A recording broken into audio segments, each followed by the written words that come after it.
Hey guys, new year ആയിട്ട് രാത്രി 12 മണിക്ക് തന്നെ ഒരു ബിരിയാണിയും കഴിച്ചങ്ങ് തുടങ്ങി. അങ്ങനെ ന്യൂ ഇയർ ഒക്കെ സെലിബ്രേറ്റ് ചെയ്ത് രാവിലെ 8 മണിക്ക് തന്നെ ഡ്യൂട്ടി കയറി. എല്ലാ പ്രാവശ്യത്തെ പോലെ ന്യൂ ഇയർ റെസൊല്യൂഷൻ ഒന്നുമില്ല, എങ്ങനെ പോകുന്നു കണ്ടറിയാം. കാരണം എന്താണെന്ന് വെച്ചാലേ ഒന്നും റെസൊല്യൂഷൻ വെച്ചാൽ നടക്കലില്ല. അപ്പോൾ പിന്നെ എങ്ങനെയാണെന്ന് വെച്ചാൽ പോയിക്കോട്ടേന്നേ. രാവിലെ തന്നെ നമുക്ക് കുറച്ച് പേഷ്യൻസ് ഉണ്ടായിരുന്നു, അതുകൊണ്ട് തന്നെ വെറുതെ ഇരിക്കേണ്ടി വന്നിട്ടില്ല. പിന്നെ കുറച്ച് കണക്ക് കാര്യങ്ങളൊക്കെ അയച്ചു കൊടുക്കാണ്ടായിരുന്നു, അതൊക്കെ അയച്ചു കൊടുത്തപ്പോഴേക്കും ഉച്ചയായി. അങ്ങനെ നമ്മൾ പോയി ഫുഡൊക്കെ വാങ്ങിച്ചു വന്നു.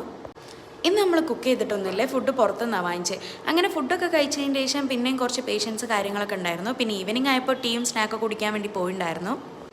അങ്ങനെ 10 മണിക്ക് ഡ്യൂട്ടി കഴിഞ്ഞ് നമ്മൾ നേരെ അപ്പുറത്തുള്ള സൂപ്പർ മാർക്കറ്റിലേക്ക് പോയി. വേറൊന്നുമല്ല, നമ്മുടെ ഹോസ്റ്റലിൻ്റെ അപ്പുറത്തുള്ള ഫ്ലാറ്റിൽ അവരുടെ കുട്ടീൻ്റെ ബർത്ത്ഡേ ആയിരുന്നു. അപ്പോൾ നമ്മൾ അങ്ങോട്ട് അവരെ ഇൻവൈറ്റ് ചെയ്തിട്ടുണ്ടായിരുന്നു. വെറും കൈയോടെ എങ്ങനെയാണ് പോകുന്നതെന്ന് കരുതി നമ്മൾ കുറച്ച് ചോക്ലേറ്റ്സ് വാങ്ങിച്ചിട്ടുണ്ടായിരുന്നു.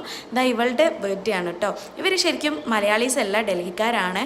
പക്ഷെ നമ്മളായിട്ടൊക്കെ നല്ല കൂട്ടാണ്.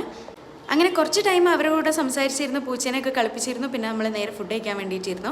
നല്ല അടിപൊളി ബിരിയാണി ആയിരുന്നു. ദിവസത്തിൻ്റെ തുടക്കം ഒടുക്കം ഒക്കെ ബിരിയാണിയിൽ തന്നെ ആയിരുന്നു. പിന്നെ നമ്മൾ കേക്കും കഴിച്ച് കുറച്ച് സമയം ഇവരുടെ ഡാൻസ് ഒക്കെ കണ്ടിരുന്നു. നേരെ റൂമിലേക്ക് പോയി. അപ്പോൾ ഇന്നത്തേക്ക് അത്രയ്ക്കുള്ളൂ. ബൈ.